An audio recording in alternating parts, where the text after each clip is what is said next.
Let's just wait for this stupid camera to get started. Hi, everybody. You all know me. I'm Savory Milkman. And this is my vape.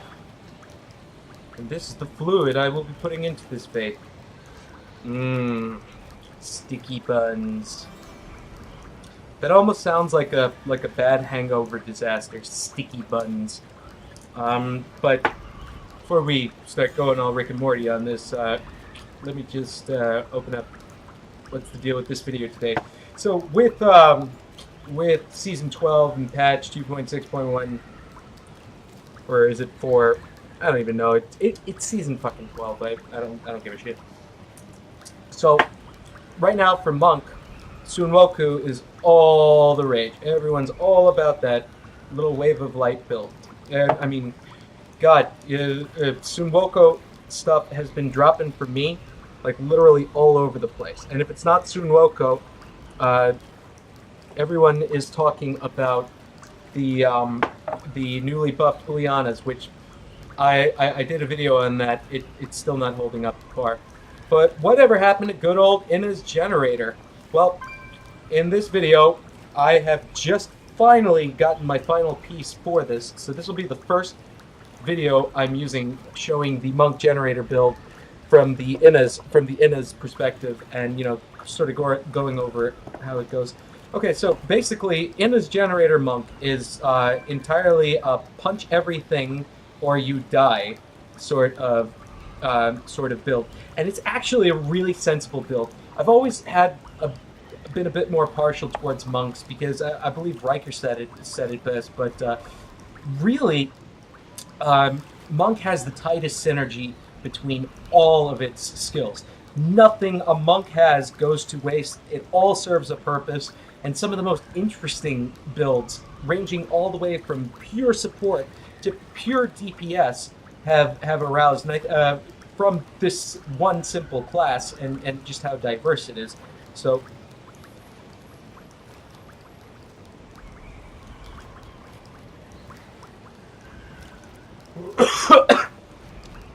sorry, I needed that. So anyways, yeah, being so diverse, one of the builds that came out is basically around punching everything, your spirit generator. In this case, it's Crippling Wave Mangle. That is going to be your spirit generator. That's what this entire build is focused around. Having Dashing Strike Radiance for attack speed, Breath of Heaven infused with light, so that you can keep the spirit going up, and we'll talk about what spirit generation is in just a second. Epiphany Desert Shroud, just because it's Monk. Duh. Mantra Salvation Agility, for a little bit more survivability.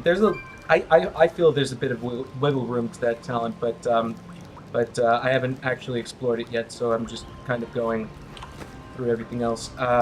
Paragons I'm not going to go into because, quite frankly, I just go for what I want. If you want to take a look, this is what I like. I like maxing out my spirit. I've got a whole bunch of movement speed, so I'm only using really as much as I need. Everything else into Dex, and I'm 537 Paragon this season, so nothing spectacular. Cooldown reduction, crit hit, crit damage. That's me at least. Armor, resist all life,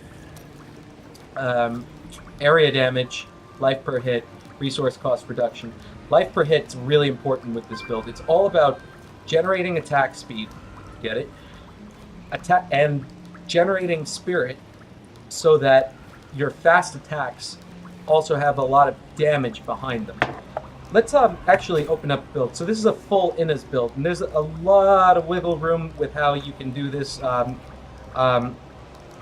With Mantle of the with Raiment of 1,000 Storms, but generally speaking, just to clear up any confusion you may have, going with the Ina's headpiece, the Ina's Radiance, and going with what else? Was it the belt, or was it? I don't even remember. But basically, you're going to want Ina's Radiance. I think it was actually the set shoulders. But as you can see, I have Ancient Chest Armor, Ancient Pants. I'm not swapping those out unless I get something better. But I do believe it was the shoulders that give you extra spirit, which increases your damage, and um, increases your spirit regeneration, which increases your damage. The other part to that, so you need a 2-part raiment, you need a 5-part Innas, a Ring of the Royal Grandeur, and after that, Traveler's Pledge, Compass Rose, Spirit Guards. I'm wearing my Ring of the Royal Grandeur currently. If you're not, if you have something that's really good that's not Ring of the Royal Grandeur, just cube it. It's fine. I'll show you what's in my cube in just a second. But Shenlong's set is also needed for this to work, because the damage of your spirit generators is increased by 2% of each point of spirit that you have. Now, this is the core of this build. Joined my party.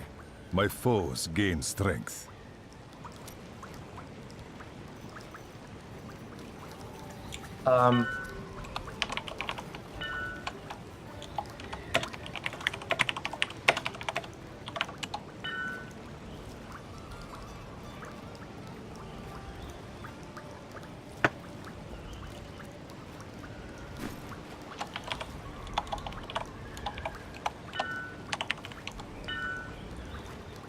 I have to solo my 60. I'm about to do my 60 so I can unlock A 230. recruit has left. My foes lose some of their strength. Alright, as far as gems, diamonds, I go all out because I'm hardcore like that. Bane of the Trap, obviously. Simplicity, Strength, this is really important. Increases the damage of all primary skills. That's all well and good. Hits with primary abilities heal you for 4% of your maximum health. That's super important, because this is an attack speed focused build, and you'll see it in action in just a second. I don't want to do too much of a lengthy intro. Now, Riker uses Bane of the Stricken. I'm using Pain Enhancer. Why? More attack speed. I think that cuts down on my damage pretty significantly. But, I do think at the same time, this increases my survivability by just enough that I no longer really have to worry about being any sort of glass cannon. I can roll all the rest of my gear in favor of damage. And actually, speaking of which, this is actually not too bad a roll. I just got this, so I just slapped it on, getting ready. I'll show you what's in the cube now. So I have a Band of the Rue Chambers. Your spirit generators generate 50% more spirit. Very, very important if you're going to be running in a group. If you're going to be running solo and you like Unity and stuff like that, do that. The Crudest Boots, since it is an Inna's full set, you get the 5 Mystic Allies automatically, and then you get 2 extra Mystic Allies. So take a look at the Innas. Gain the 5 Rune Mystic Allies at all time, and your damage is increased by 150% for each Mystic Ally you have out. So that's an extra 300% damage. And then I just got this, the Flying Dragon. I've been on this build for like 2 days now. Farming. Did 1 Nephilim Rift, got 3 fucking Flying Dragons. I'm so pissed. So completely pissed. But I'm happy that it worked out. But god damn it, you couldn't have given it to me sooner. Alright, what I was running before that, just to let you guys know, was Ingeome, which I will keep in reservation for speedrunning sort of builds or anything. Alright. I've already been able to solo this Greater Rift, 60, but I want to just kind of do this. Brave the rifts, and you... So you see how my spirit is kind of getting lost over there, and then there's that Shenlong's icon? That's the spirit window, the Shenlong's window. What you want it to do is you want it to be maxed out. Remember, 2% for each point of spirit that you have. As you can see, Order of 60 is my bitch. Right? Activating Breath of Heaven when your spirit is low will allow it to regenerate more quickly. Activating Breath of Heaven while you're in the middle of that spirit window for the infused life will allow your spirit to stay consistently maxed out. That this in combination with Band of the Root Chambers ensures that you can essentially run this entire rift without ever running out of spirits. And as you notice, I'm not even taking much damage at all. I can do whatever I want.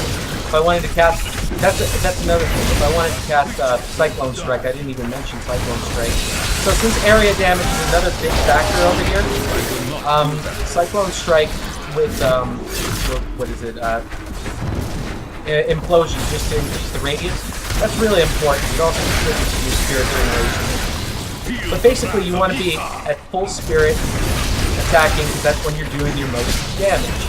The only way to maintain that is stuff like Breath of Heaven and Epiphany Desert Shroud.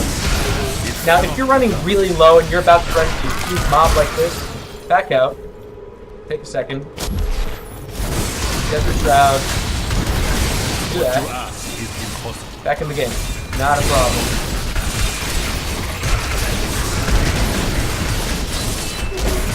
And anytime you start losing out on a whole bunch of spirit like that, just do it again. Now we have even more attack speed. And as you can see, like I said, it's just Greater Rift 60, you know, it's nothing terribly impressive. But on 4 Ancients and some of the shittiest rolls I've ever seen, it's my bitch. This is my bitch. If I don't feel like waiting for it to zero out, I just activate Breath of Heaven, punch a few things, and boom, spirit activated. It cannot be done. I just kind of wish that it had more cooldown with that. That's exciting. Now, with this build, even though I haven't been discussing stats with rolling here, with Cane Enhancer, remember, Cane Enhancer gives you the ability to increase your attack speed by 3% for every enemy within 20 yards who's affected by your bleed effect. This bleed effect is triggered by by critical hit. So if you have an incredibly high crit chance, this increases your attack speed dramatically. And I feel it ties this build better than Bane of the Stricken, for the same reason that Bane of the Stricken will apply it additively for every enemy, for every time you hit. What this will do is this will allow your attack speed to scale in a similar way. The only difference is that being an attack speed, lifesteal based build that this is, more attack speed means that you don't have to worry about healing. Like I don't think I popped my potion at all for this, like at all. If I just start getting low, I just dash out. No problem. Let's find some elites. These are getting boring.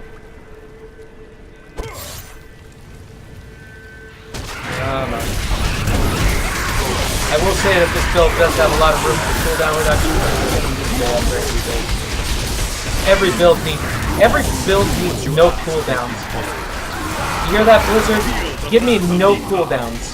It's not fun that I have to wait. Oh, did you see that charge?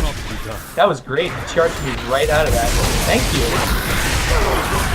I love you. You're my friend.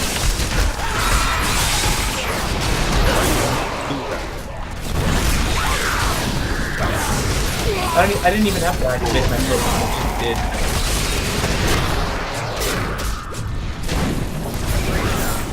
Alright. I know everyone watching this, they're scratching their heads. It's like, come on, man. I mean, this isn't really that impressive. So I'm gonna try and get to the damn Witch Guardian as soon as possible. What that means. See, this is what I want to do for the rest of my life. Just like that. That's play a video game.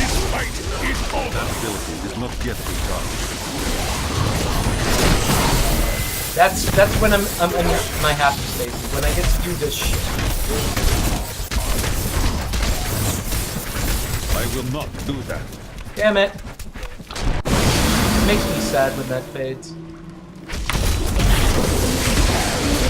There we go. The gods hate me. Now, some people might be saying, well, Flying Dragon's gonna proc anyway, So, you know, what's the deal? Why do you need attack speed? More. That's all I have to say. More. What you ask is There's a 3 or a 5 second limit. I can't remember off the top of my head on Pain and Ansel. That basically means that you have 3 seconds to get another critical, which in either case shouldn't really matter. The fact is you'll just get it that much quicker. Not to mention the faster you attack, the more hits are going to end up critical hits by I will not do that. circumstance, I guess. Come on.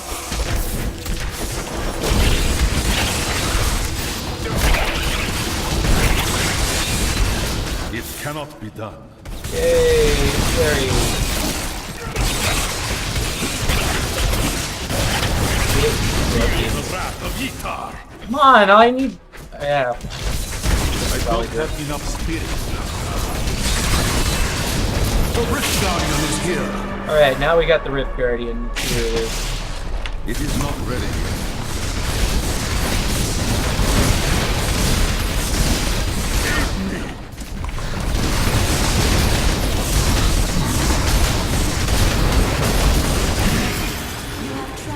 An absolute punching nightmare. And that's it. Greater Rift 60. Again, not that impressive. But when I get a couple of better rolls and stuff, I will be posting higher greater rifts. I think this this build is absolutely viable in the current meta. Absolutely 100% viable. If not, it's still one of the more decimating builds that is. I don't really care about this bleed. Okay, so yeah, it's bleed for 3 seconds and gain Blood Frenzy, giving you 3% increased attack speed for each bleeding enemy within 20 yards. So that's a 3 second. You can constantly apply that bleed and just, you know, the uptime is just absolutely insane. And I'm just going to increase Simplicity Strength right now, just because.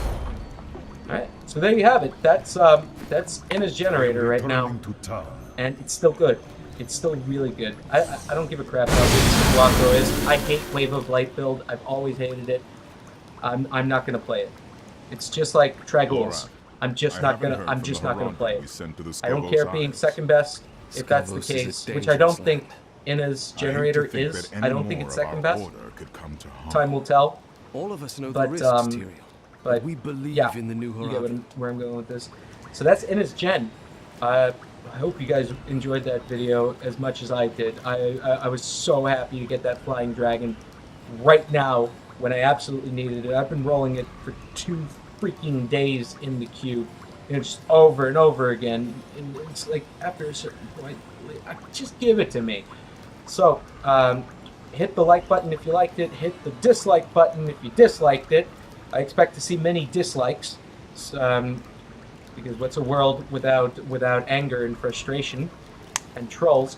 And hit subscribe if you want to see any more. I'll certainly be continuing on in the season as a monk, and maybe we'll come up with some other cool stuff. Who knows? Yeah. I mean, if you guys have any questions, leave them in the comments. And until then. Savory.